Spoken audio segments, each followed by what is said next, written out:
प्रणाम। मैं गजानन विश्व रेकी अभियान खामगांव की तरफ से आपका स्वागत करता हूं रेकी की इस महाश्रृंखला में। रेकी नाम सुनते ही सबके मन में एक प्रश्न उठता है, अनेकों प्रश्न उठते। रेकी क्या है? रेकी जादू मंत्र है, छू मंत्र है, जादू टोना है, हिप्नोटिज्म है, वशीकरण है, ना जाने कई शब्दों के साथ में इस विद्या को जोड़ दिया जाता है। लेकिन दोस्तों, ऐसा कुछ भी नहीं है। रेकी हमारे भारत की ही विधि है, जिसको हमारे पुराणों में स्पर्श चिकित्सा के नाम से जाना जाता था। हमारे ऋषि मुनियों के गहरे ध्यान प्रयास से इस विद्या को प्राप्त किया गया है और हमारी भारत की विधि थी। लेकिन कुछ साल के बाद में ये विद्या भारत से लुप्त हो गई। डॉक्टर मिकाओ उशी, जो कि रेकी के आविष्कारक है, एक एलोपैथिक डॉक्टर थे और टीचर थे। उनके क्लास में एक बच्चे ने उनको सवाल पूछा कि सर, जीसस क्राइस्ट हाथ रखकर उपचार करते हैं, हम क्यों नहीं कर पाते? उस सवाल का जवाब उनके पास नहीं होने के कारण वो प्रिंसिपल के पास गए, लेकिन उनको उसका भी जवाब नहीं मिला। उसके बाद में वो पूरा दुनिया का भ्रमण करने लगे। लेकिन करते करते जब वो इंडिया पहुँचे तो उनके सवाल का जवाब उनको मिला। हमारे इंडिया में, नॉर्थ इंडिया में तिब्बत करके संस्थान है, वहाँ पर कमल सूत्र के नाम के किताब से उनको उनके सवाल का जवाब मिला। वो किताब पाली भाषा में थी। उन्होंने उसका ट्रांसलेशन किया, 21 दिन का ध्यान उपवास किया और इस विद्या को प्राप्त किया, इस शक्ति को प्राप्त किया। उसके बाद में उन्होंने इस विद्या का प्रसार और प्रचार किया। उनके जीवन में उन्होंने 20 मास्टर बनाए, क्योंकि जब इस विद्या को सीखना बहुत मुश्किल था। 21 दिन का ध्यान उपवास करना पड़ता था और फिर सीखा जाता था। लेकिन आज रेकी की जो संस्थान है, जैसे कि हमारे इंडिया में रेकी हीलिंग फाउंडेशन दिल्ली से है, हमने भी RHF से रेकी सीखी है। इन्होंने रेकी के अंदर शोध करके और रिसर्च करके रेकी को इतना आसान बनाया है कि सिर्फ 15 या 20 मिनट के ध्यान के प्रयोग से इसको कोई भी सीख सकता है। दोस्तों, एक छोटा बच्चा हो या बूढ़ा हो, अनपढ़ हो या पढ़ा लिखा हो, इसमें कोई फ़र्क नहीं पड़ता है। आप इसको बहुत आसानी से सीख सकते हैं। और एक बार सीखने के बाद, ये विद्या सीखने के बाद आपके हाथों से ये ऊर्जा निकलना शुरू हो जाती है। फिर आप अपना उपचार कर सकते हैं, परिवार का उपचार कर सकते हैं, परिजनों का उपचार कर सकते हैं। और ये कहाँ कहाँ काम करती है, इसके बारे में अगर मैं बताऊँ तो आपको विश्वास नहीं होगा दोस्तों, लेकिन इसको हमने आजमाया है। रेकी कहीं पर भी काम करती है, सारे ब्लॉकेजेस को निकालती है और रेकी कोई भी सीख सकता है। और रेकी करने के लिए आपको कोई ज़्यादा क्वालिफिकेशन की ज़रूरत नहीं है, आपको सिर्फ आपके हाथों की ज़रूरत है, बाकी कुछ भी नहीं है।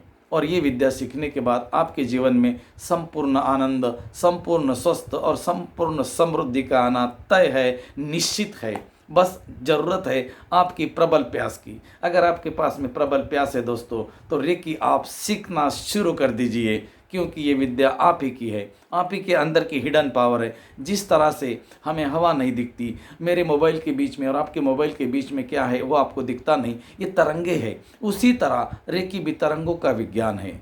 तरंगों का विज्ञान होने के कारण रेकी हमें दिखती नहीं है। मैं आपको एक कहानी सुनाता हूँ। एक सेठ जी थे, हीरे के व्यापारी थे, दिल्ली से बम्बई आया करते थे हीरे बेचने के लिए। एक दिन सेठ जी हीरे लेकर ट्रेन में चढ़े, उनके पीछे एक चोर चढ़ गया। सेठ जी को टेंशन हुआ, अरे मेरे पीछे तो चोर आया। उन्होंने अपने हीरे छुपा कर रखे। चोर 2 बजे सो गया, क्योंकि उसको 5 बजे उठना था, जागरण करना था।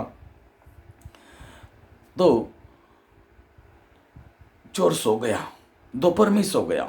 सेठ जी ने सोने के पहले हीरे की पोटली निकाली और चोर की जेब में रख दी। चोर 2 बजे उठा, सेठ जी के पूरा सामान चेक किया, हीरे की पोटली कहीं नहीं मिली, सो गया थक कर। सेठ जी ने सवेरे उठने के पहले उसकी जेब में की हीरे की पोटली निकाली और अपनी जेब में रख दी। दूसरा दिन था, चोर और 2 बजे सो गया, क्योंकि उसको रात को जागरण करना था। और आज तो उसने ठान लिया था कि सेठ जी का पूरा माल साफ कर लेंगे। सेठ जी ने सोने से पहले पोटली उसके जेब में रख दी और आराम से सो गए। चोर रात को 2 बजे उठा, सेठ जी का एक एक सामान चेक किया, हीरे की पोटली कहीं नहीं मिली, थक कर सो गया। सवेरे दोनों स्टेशन पर आए, उसने सेठ जी के पाँव पकड़े, बोले सेठ जी सिर्फ इतना बता दो, आपने छुपाई कहाँ थी, मैं जिंदगी में चोरी नहीं करूँगा। सेठ जी बोले, अरे यार, तूने बहुत बड़ी गलती कर दी है। जो सारे लोग गलती करते वही तूने गलती कर दी है। अरे मेरे भाई, एक बार अपने गिरिबान में झांक कर देखा होता ना रे, तो आज तू चोर नहीं रे, सेठ जी होता। बस यही गलती हम करते हैं दोस्तों।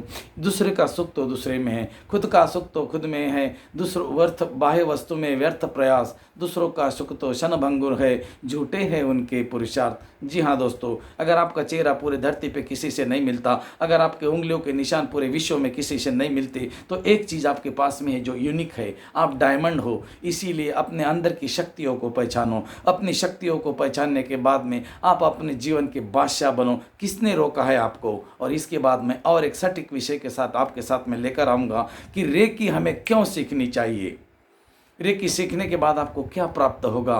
बहुत ही सटीक विषय के साथ इस महाश्रृंखला में मेरे साथ बने रहे दोस्तों। मैं आपको शुरू से लेकर अंत तक रेकी को पूरी तरह से सिखाने का प्रयास करूंगा। आज हमने जो देखा है आपको पूरी तरह से समझना है। रेकी क्या है, रेकी कौन सीख सकता है, रेकी कैसे करते हैं और रेकी के बेनिफिट्स क्या है, रेकी हमें क्यों सीखनी चाहिए, लेकर आ रहा हूँ अगली बार आपके लिए एक खास वीडियो।